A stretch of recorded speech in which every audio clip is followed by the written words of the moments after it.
గాంధీజీ వర్ధంతి సందర్భంగా విజయవాడ వైఎస్ఆర్సీపీ కేంద్ర కార్యాలయంలో మహాత్ముడికి ఘన నివాళులర్పించారు వైఎస్ఆర్సీపీ నేతలు. చిత్రపటానికి పూలమాలలు వేసి గాంధీజీని స్మరించుకున్నారు.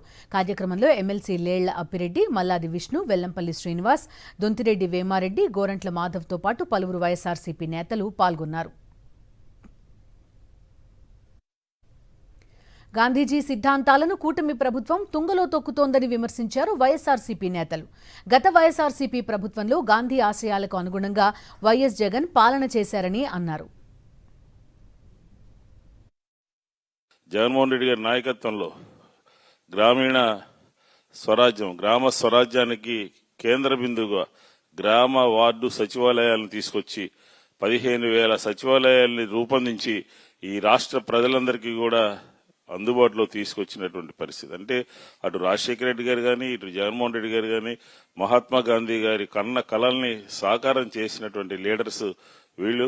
కాబట్టి వారి యొక్క వర్ధంతి సందర్భంగా వైఎస్ఆర్ కాంగ్రెస్ పార్టీ ఘనమైనటువంటి నివాళులు అర్పిస్తూ ఆయన చూపించినటువంటి బాటలో ప్రభుత్వం కానీ, మన ప్రభుత్వం కానీ, వైఎస్ఆర్ కాంగ్రెస్ పార్టీ కానీ అడుగులో అడుగువేసి ముందుకు సాగాలి, పునరంకితం కావాలి అని చెప్పని ఈ సందర్భంగా కోరుకుంటూ, ఏదైతే మహాత్మా గాంధీ గారి యొక్క పేరుని తప్పించే విధంగా ఈ కూటమి ప్రభుత్వం చేయడం అనేది చాలా బాధాకరం.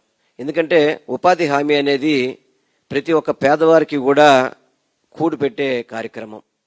ఆ కార్యక్రమానికి జాతిపిత మహాత్మా గాంధీ గారి పేరుంటే ఈ కూటమి ప్రభుత్వం, చంద్రబాబు నాయకత్వంలో ఉన్న కూటమి ప్రభుత్వం కావచ్చు, వారి పేరుని తీసేసే విధంగా, మహాత్మా గాంధీ గారి యొక్క ఆలోచన విధానాన్ని పక్కన పెట్టే విధంగా, మహాత్మా గాంధీ గారిని అవమానించే విధంగా ఈ కూటమి ప్రభుత్వం పరిపాలన కొనసాగిస్తుందంటే ఇది చాలా బాధాకరం.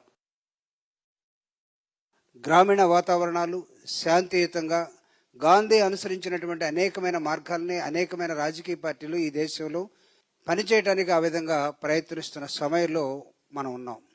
దురదృష్టం ఏంటంటే గాంధీ పేరు ఎక్కడ కనపడ్డా తీసేసే ప్రభుత్వాలు కూడా ఒక కనపడుతూ ఉన్నాయి. పేదవాడు సరిగా కూలి లేదు, వాడికి ప్రభుత్వమే కూలి కల్పించి డబ్బులు ఇవ్వాలనుకుంటే ఆ ప్రోగ్రాంను కూడా ఆ గాంధీ పేరు లేకుండా తీసేస్తూ ఉన్నారు.